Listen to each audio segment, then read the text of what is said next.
Vivalto Santé a vu un certain nombre d'établissements se rejoindre le groupe. La caractéristique de notre groupe, c'est sa marche en avant avec les médecins actionnaires. Donc je pense que de ce côté-là, c'est un bon indicateur de la réussite de notre modèle. Le premier état d'esprit dans une entreprise de soins, c'est ce qu'on appelle la bienveillance. Et c'est pour ça qu'on a cherché très rapidement une déclinaison de cette bienveillance. Et on a, entre cette attitude et ces comportements, essayé de définir des valeurs. On a donc identifié 3 valeurs. La première qui est arrivée de façon assez naturelle et immédiate, c'est la confiance. La confiance en soi, elle est préalable à la confiance en les autres.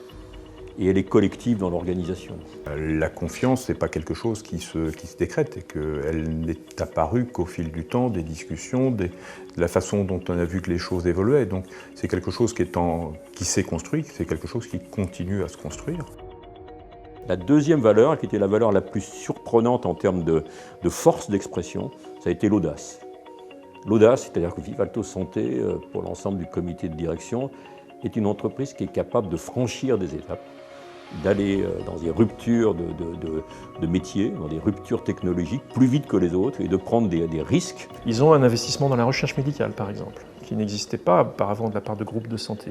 Ils ont une directrice de l'innovation. Donc je pense qu'effectivement, il y a cette compétence nouvelle qu'ils apportent. La troisième valeur, c'est l'engagement. Ça résume à la fois cette notion de responsabilité totale de ce qu'on fait et aussi une valeur d'organisation. Le patient vient, il vous confie sa vie et c'est un engagement. Et c'est un engagement que nous devons prendre, lui-même s'engageant vis-à-vis de vous. Et je pense qu'on est conforté d'avoir derrière nous une sorte de machine extrêmement positive. L'influx qui a été lancé ici fait qu'on s'est relancés tous. Et ça se sent du reste, je pense, dans la prise en charge des patients et dans l'augmentation du nombre de patients. Et du reste, ça se sent aussi chez nos correspondants, qui ont compris qu'on était rentré dans un groupe puissant, et ça change aussi les regards de nos correspondants sur nous-mêmes. L'engagement, en fait, il va de soi, parce qu'on ne peut pas avoir de l'audace, on ne peut pas générer de la confiance si on n'est pas totalement engagé dans sa pratique. Et puis, c'est un groupe qui n'abandonne pas son outil de travail, qui l'enrichit, qui le valorise, qui le modernise.